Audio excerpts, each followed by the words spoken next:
황보선의 출발 새아침 11월 2일 오전 8시 정각입니다. 황보선의 출발 새아침 3부 시작합니다. 다양한 우리 사회 이슈를 초선 의원들의 시각으로 살펴보는 초선 열전 시간입니다. 이영 국민의힘 의원님 스튜디오에 직접 제 앞으로 나와 계십니다. 안녕하십니까? 네, 안녕하세요. 반갑습니다. 반갑습니다. 김남국 더불어민주당 의원님 안녕하십니까? 네, 안녕하세요. 반갑습니다. 오늘 전화로 하시네요. 못 나오시고. 네, 오늘 감사원장 취재 후보에 대한 인사청문회가 있어서 전화 연결로 좀 했습니다. 우리 계속 견우와 직녀예요, 의원님. 예. 아, 그러게요. 맨날 이렇게 엇갈리고 있어요. 서로 일부러 피하시는 거 아닌 것 같은데.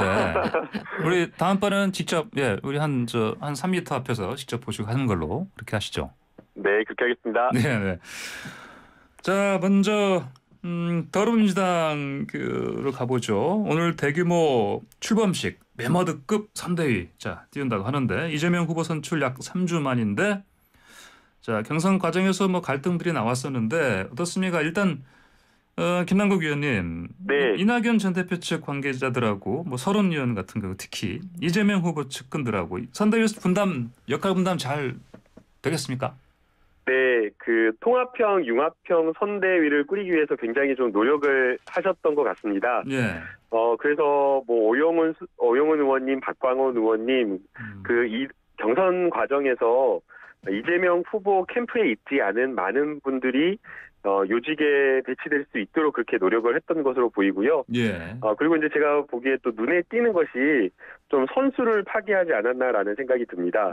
보통 이제 선대위 꾸릴 때에 선대 본부장급의 주로 이제 선수를 고려해서 이제 배치를 하는 경우가 많았었는데요. 예. 근데 이번에 보니까 총괄 상황실장 이런 곳에도 김영진, 조홍천, 진성준 다 이제 재선 의원인데 거기에 이제 고민정 초선 의원도 들어가 있어서 그러게요. 예. 선수를 고려하지 않고 선대위를 꾸렸다라는 그런 생각이 들어서 굉장히 조금 통합, 개방, 미래 이런 컨셉을 좀 살리기 위한 그런 어떤 선대위를 꾸리지 않았나라는 생각이 듭니다. 예. 김남국 의원님 역할은 어떻게 해야 됩니까?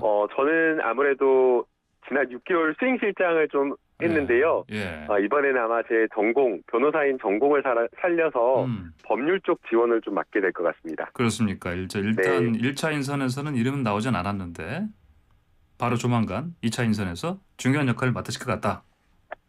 열심히 되겠습니까? 네. 알겠습니다. 자, 그러면요. 이제 방금 말씀하신 여당 대선 후보 선대위 출범 그리고 이런 인선 분포, 구도 국민의힘 이영 의원께서는 어떻게 보십니까? 일단은 명락대전이라고 얘기될 만큼 사실 갈등이 너무 심해가지고 봉합이 될 수 있을까라는 우려가 있었는데 그래도 이렇게 잘 한 팀이 원팀이 돼가지고 갈 수 있는 모양새는 나와서 그건 굉장히 바람직하다라고 생각을 하고 있고요. 근데 여전히 지금 화학적 결합이 가능할까라는 우려는 바라보는 입장에선 갖고 있습니다. 사실 경선 끝나고 2주가 돼서야 그 이낙연 전 후보랑 함께 찻집 회동을 했잖아요. 배석하신 오영훈 의원님 얘기를 따르면 굉장히 서먹서먹한 분위기가 있었는데 그건 어쩔 수 없는 상황 아니냐. 근데 원팀으로 가려고 노력하고 있다 하는데 과연 이제 구체적인 일들이 되면서 그냥 이렇게 이름만 들어간 게 아니라 역할이 정해지고 일을 수행하다 보면 사실 팀워크가 되게 맞는 팀도 삐거덕거리거든요. 일을 통해서. 근데 그런 것들이 잘 될 수 있을까가 하나 우려스럽고요. 또 하나가 이제 후보자 리스크라고 느껴지는데 사실 어제 검찰이 유동규 씨에 대해서 배임 혐의를 추가로 기소를 했잖아요.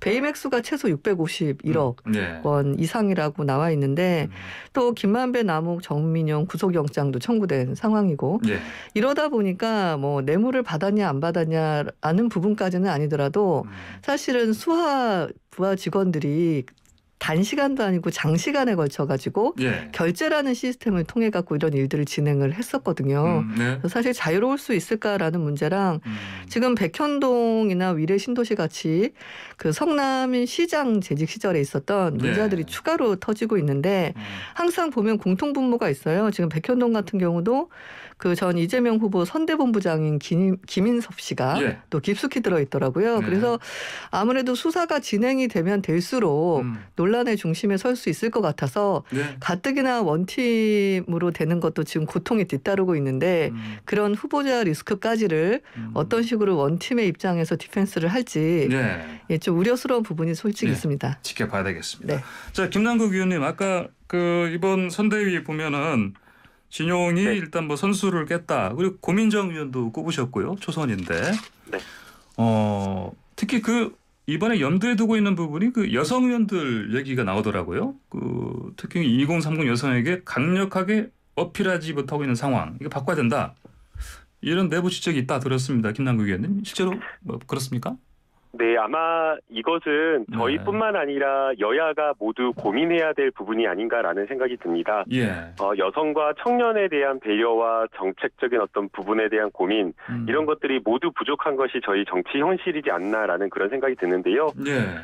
야당의 윤석열 후보 같은 경우 뜬금없이 갑자기 여성가족부 폐지하겠다라고 하면서 공약으로 들고 나온다거나 아니면 또는 성범죄 무고죄 처벌을 강화하겠다라고 하면서 이게 청년 정책이라고 또 이야기를 합니다. 네. 그리고 또 건전한 페미니즘이 이것이 연애를 가로막아서 마치 이게 네. 출산율에 영향을 주는 것처럼 네. 이런 어떤 잘못된 인식을 가지고 있어서 아마 여성 정책에 대한 인식 부재하다라는 이런 평가를 받고 있는데요. 또 그리고 선거 캠프에 가보면 여성이나 청년들을 찾기가 굉장히 힘듭니다. 그래서 이것은 뭐 야당이나 여당만의 문제 또는 이재명 후보나 윤석열 후보나 홍준표 후보만의 문제가 아니라고 생각이 들고 예. 정치권에 여성이 부족하다, 청년이 부족하다라는 것을 여야가 심각하게 좀 고민을 해야 되는 것이 아닌가라는 생각이 듭니다. 예. 그리고 또 단순하게 이것이 이미지를 바꾸고 그냥 선거 캠프 속에서의 어떤 일정 기획만으로 또는 어떤 요직 자리에 여성을 배치하는 것으로 끝나서는 안 된다라고 보이고요. 여성을 위한 정책, 청년을 위한 정책으로 진정성 있게 다가가는 것이 필요하다라고 생각이 됩니다. 그래서 실제 이재명 후보 같은 걸 보게 되면 경기도에 있는 동안에 여성을 위한 정책들을 실제 많이 했더라고요. 뭐 경기 여성 취업지원금 지원, 그다음에 여성 안심 무인 택배 지원 서비스, 그리고 또 이거 되게 많이 칭찬을 많이 하던데요. 여성 디지털 성범죄 피해 원스톱 지원 센터를 만들어서 여성의 여러 성범죄와 관련된 디지털 포렌식 같은 것들도 돕고 예. 또 인터넷에 유포된 것들을 삭제를 돕는 이런 것들을 해서 예. 실제 여성 정책들을 만들어서 돕는 것들이 굉장히 필요하다라고 저는 생각이 됩니다. 알겠습니다. 자, 방금 말씀하신 김남국 의원 말씀 가운데 특히 여성 역할을 네. 강조하신 부분 이영 의원께서도 공감하시죠? 그런 부분. 네, 내용적인 부분에 대해서는 지금 김남국 의원께서 말씀하신 부분에 전적으로 다 동의를 드리고요. 예. 근데 이재명 후보의 행보에서 이 부분이 나왔을 때 어떤 느낌을 받았냐면 네. 다소 좀 생뚱맞고 그리고 그래요? 좀 아프시구나라는 생각이 들었어요. 왜냐하면 아프시다. 어떤 부분 때문에 그렇게? 아니 보통 이제 네. 본격적인 이제 대선 후보로서의 행보가 있다 보면 예. 나오는 정책 우선순위라는 것이 있거든요. 근데 그 중에 하나로 2030 여성들에 대한 부분을 먼저 말씀을 하셨다는 건 정책적 우선순위를 좀 강조하셨다라고 네, 보아질 네. 수 있는데 네네. 사실 이재명 지사의 과거를 보면 뭐 형수 욕설이나 어떤 여배우와의 스캔들, 그다음에 경선 과정에서 뭐 바지 같은 걸 언급을 하셨잖아요. 정치적인 부분을 다 떠나서 저도 여성이지만 예. 어떤 걸 느끼냐면 남성분들이 이렇게 막 근육질이 막 너무 좋아가지고 완력을 쓰는 것에 대한 두려움도 있지만 언어적인 폭력에 대해서도 예. 굉장히 이 위기의식 같은 걸 느끼거든요. 예. 그래서 그 형수 욕설 같은 경우 내용을 제치하고라도 그런 식으로 강압적으로 무언가를 할 수 있었다는 인상들이 사실 여성분들한테 많이 남아 있어요. 예. 그래서 이재명 지사 그러면 이렇게 거친 단어들을 주로 쓰시는 거에 대해서 굉장히 좀 신사적이지 못하다. 여성을 존중하는 것 같진 않다. 언어에서 폭력적인 면이 다소 느껴진다. 이런 인상들을 사실은 많이 갖고 있고요. 그런 거에 비해서 대해서 이 젊은 세대일수록 예. 거부 반응이나 자기 주장이 되게 강하면서 비판적일 수 있거든요. 예. 또 SNS를 이용해서 그런 것들을 빠르게 공론화하거나 공감대를 형성하고 있기 때문에 사실 그런 부분을 어떻게 좀 선거에 있어서 만회하고 득표율에 대한 걸 고민할 것이냐라는 전략적 생각을 하신 것 같아요. 근데 전 하셨던 부분은 바람직하다고 보는데요. 예. 사실 어떤 뭐 쇼를 한다거나 행사를 해가지고 그 마음을 돌릴 수는 없을 것 같고요. 예. 그 사람이 성에 대해서 여성에 대해서 어떻게 생각하고 있느냐는 사실 말과 행동의 어떤 지속적인 네. 그분이 갖고 있는 문화에 네. 대해서 느껴지기 때문에 사실 그런 부분에 좀 역점을 두셔야 될 것 같아요. 알겠습니다. 자, 좀 더 이재명 후보 얘기해 보시죠. 그 전국민 재난지원금 이른바 논쟁적 이슈들 새로 계속해서 이재명 후보가 이제 꺼내들고 있다 이제 얘기를 하는데 김남국 의원님, 네. 이게 이제 특히 재난지원금 이거 얘기 나오니까 처음엔 여당 내부에서도 사실 이거 좀 충분히 협의하고 좀 언급하는 게 좋지 않겠냐 이런 얘기를 했었고, 근데 송영길 대표, 윤호중 원내대표는 이거 좀 밀어주는 분위기로 좀 태도를 보여주네요. 어떻게 이렇게 된 겁니까? 이제 계속해서 토론하고 논의하는 그런 어떤 고민이 필요하다라고 생각이 드는데요. 예. 이제 어제 위드 코로나 단계적 일상 회복이 이제 시작되었는데 10시에 항상 고정되어 있던 시간 제한 풀리다 보니까 이것도 적응이 좀 안 되더라고요. 단계적 일상 회복이 시작되면서 아마 경제 당국이나 여러 고민되는 것들이 아마 본격적인 어떤 내수 진작이라고 저는 생각이 됩니다. 예. 그런데 저희가 재정을 풀었던 것들을 고민을 해보면 추석 전에 여러 가지 국민 재난지원금도 지급하고 또 소비 쿠폰이나 이런 것들을 내수 침체를 살리겠다라고 하면서 많이 지원을 했거든요. 예. 그런데 이제 이게 여러 가지 어떤 정부 지출, 재정 지출이 단계적 일상 회복과 시점이 엇갈려서 맞지 않았기 때문에 지금 어떤 위드 코로나 단계적 일상 회복과 맞춰서 본격적인 어떤 내수 진작에 필요한 소비 진작에 필요한 재정 지출이 필요한 것이 아니냐라는 그런 고민이 좀 필요한 것 같습니다. 네. 저희가 올해 초에 손실 보상과 관련된 업종을 손실 보상법을 통과시켜서 실제 지금 손실 보상 업종을 정해서 지급을 하겠다라고 하고 있지만 제외된 업종이 분명히 존재하고 또 여전히 손실 보상과 관련된 부분이 충분치 못하다라는 그런 지적을 하고 있거든요. 그래서 골목 상권 곳곳을 소비 진작시키고 돈이 곳곳에 돌게 해야 된다라는 그런 것을 고민한다면 예. 재난지원금을 한 번 더 지급을 해서 국민들을 위로하고 그리고 또 소비 진작을 하고 그러면서 매출 증대가 여러 어떤 분야에 이루어질 수 있도록 하는 그런 것들이 좀 필요하지 않느냐, 이런 것들을 고민하는 차원에서 아마 이재명 후보가 이러한 어떤 이슈를 이야기한 것으로 보이고요. 예. 국회에서 그리고 또 정부가 함께 또 여야 간의 이야기를 하면 아주 합리적인 좀 결론을 좀 도출할 수 있다라고 생각이 됩니다. 알겠습니다. 또 한 가지 더 말씀드리면요. 예. 가장 중요한 것이 또 재정적인 여력이라고 보이는데요. 네네. 이 부분과 관련되어서는 홍남기 기획재정 장관이 네. 국감에서 올해 초과 예수가 31조 5천억 원이 더 잡힌다라고 말한 바가 있습니다. 네, 그랬죠. 알겠습니다. 자, 아무래도 이용 의원께서는 방금 김남국 의원께서 말씀하신 짚어주신 비용 부분에 대해서 좀 문제가 있을 거다 이렇게 생각하실 것 같은데. 네, 맞습니다. 네. 그 어저께 김동연 전 경제부총리께서 인터뷰한 기사를 제가 하나 읽었었는데 그때 기자가 그 이재명 후보의 전국민 재난지원금 추가 지급에 대해서 어떻게 생각하느냐라고 했는데 정확히 가로치고 크게 웃으며 가로 닫고 재정에 대한 개념이 있었으면 좋겠다. 이런 얘기를 했습니다.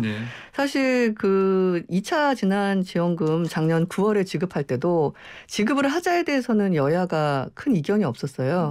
근데 전 국민한테 균등하게 지급하자 아니면 취약계층에 대해서 두텁게 확실히 지원하자라는 이슈로 계속 논쟁이 붙었었거든요.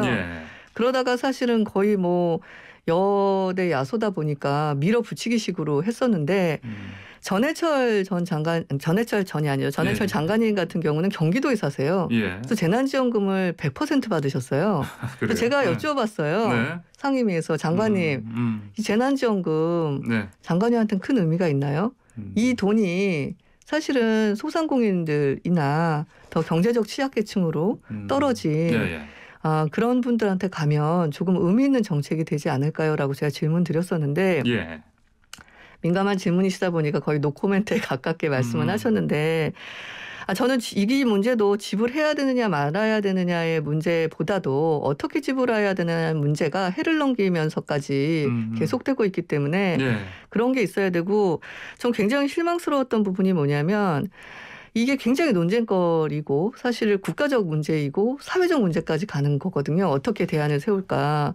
그러면 좀 더 방법론에 있어서 구체화된 만약에 전국민 재난금을 지원해야 된다 그러면 단지 세수가 늘어서 돈이 좀 생겼으니까 지원하자. 이런 식의 접근은 안 돼야 될 것 같거든요. 확실히 왜 이번엔 다르게 이견 없이 전국민 지원이 가능하고 그것이 어떤 효과를 있는지 이런 식의 어떤 얘기들을 대선 후보로서 보여주셔야 되는데 그 점도 아쉬웠고 또 내부적으로 우상호 의원님 같은 경우 당과 논의를 했어야 되지 않느냐라고 비판하셨고 오영훈 의원도 논의가 더 필요하다. 전국민 지원은 정부 입장에서 상당히 곤혹스럽다. 이런 걸 봐서 이게 내부적으로 이게 대선 후보가 되셨지만 이게 합의를 좀 당 내부적으로 봐서 같이 가는 어떤 리더십도 이번에 또 부재했던 것 같고 그래서 저는 개인적으로 화학적 결합을 지금 굉장히 어렵게 하고 있는 과정에서 또 하나의 분란거리를 만들면서 사실 여의도 안에서도 또 분란거리가 되고 또 국민들의 전체 공감대도 형성될 수 없는 너무 발언이셔가지고 좀 실망스러움을 감출 길이 없습니다. 알겠습니다. 자 이번에 그러면요 이제 국민의힘 대선 경선 쪽으로 넘어가 보시죠. 어제 당원 투표 모바일 투표 첫날인데 그 시작하자마자 뭐 서버가 다운됐다. 이준석 대표는 이게 뭐 서버가 터졌다고 했죠? 그래요. 근데 굉장히 반기하는 표정이었고요. 투표율 70% 넘어가면은 한 달간 탄수화물을 끊겠다 이런 선언까지 했습니다. 이영우 의원님 분위기 좋나요? 네, 분위기 좋습니다. 어제 제가 이준석 대표를 만났는데 대표님 한 달간 탄수화물 끊겠다는 게 단식입니까? 아니면 육식만 하시겠습니까? 라고 농담을 했었는데 그만큼 굉장히 많은 분들이 오전에 또 대부분 몰렸거든요. 투표율이. 그래서 국민의힘이 역대 최고 투표율이 49.94였어요. 근데 그 부분을 이번에 웃돌 걸로 보고 있고요. 2차 경선할 때 1일차 투표율이 39.1%였는데 이번에는 43.82%입니다. 또 두 분이 지금 박빙의 경합을 하고 있어서 사실 언론도 그렇고 저희 내부도 그렇고 예측이 불가능한 상황이어서 70%까지 나올 수 있다. 이런 그렇게도 보고 있죠. 그래서 뭐 50%가 넘으면 어느 후보가 유리하고 60% 이상이 넘으면 어떤 후보가 유리하다는 얘기가 있는데 사실 긴장과 환호 내지는 그래도 이렇게 하나의 뜨거운 이 당 내부적인 축제가 되고 있어서 굉장히 바람직하고요.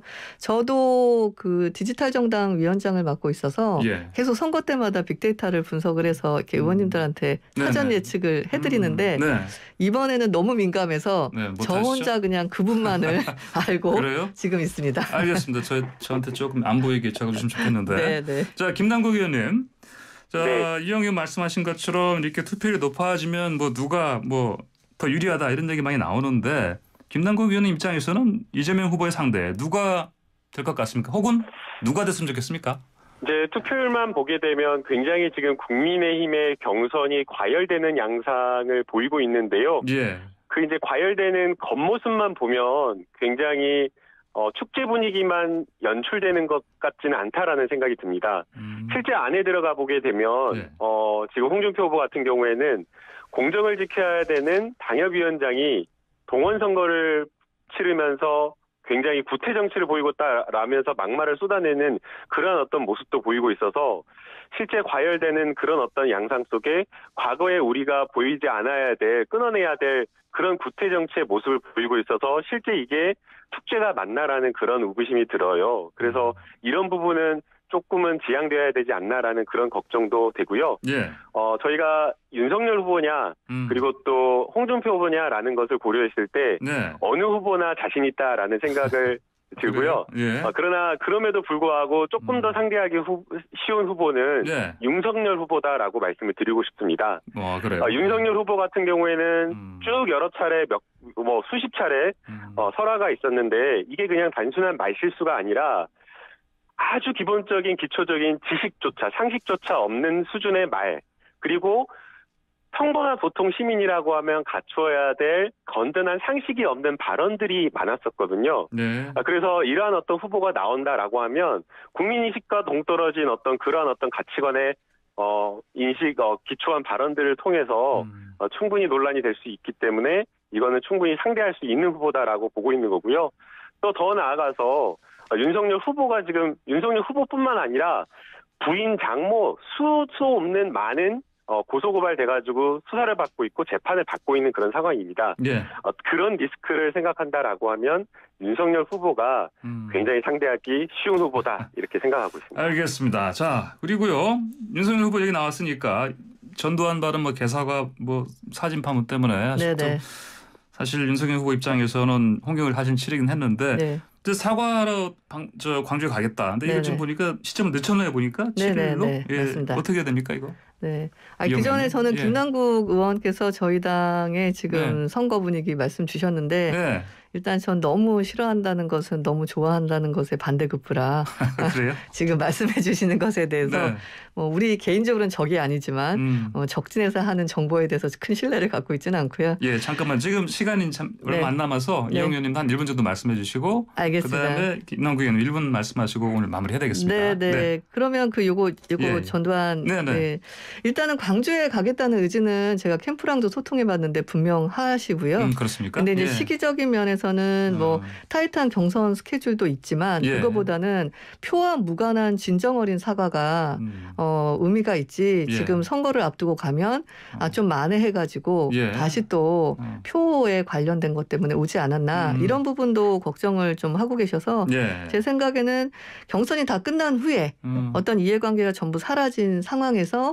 광주에 가서 진정 어린 사과를 준비하고 계시는 걸로 알고 있습니다. 알겠습니다. 이 관련해서 김남국 의원님 의견 듣고 마무리하겠습니다. 말씀하십시오. 네, 전 광주 출신으로서 윤석열 후보의 이 7일 뒤에 한참 지난 뒤에 오는 사과는 비겁하고 진정성이 없는 사과다라고 이렇게 평가하고 싶습니다. 이 경선 전에 오면 당원들에게 악영향, 그러니까 선거에 불리할까봐 사과하러 오지 않고 경선 후보 투표 다 끝난 뒤에 사과하러 오겠다라고 하는 것은 진짜 비겁하고 얍삽하다 이렇게 저는 평가하고 싶습니다. 네, 알겠습니다. 자, 오늘 두 분 말씀 여기까지 듣겠습니다. 지금까지 조선열전의 민주당의 김남국 의원 그리고 국민의힘의 이영 의원과 함께했습니다. 두 분 감사합니다. 네, 감사합니다. 네, 감사합니다. 네.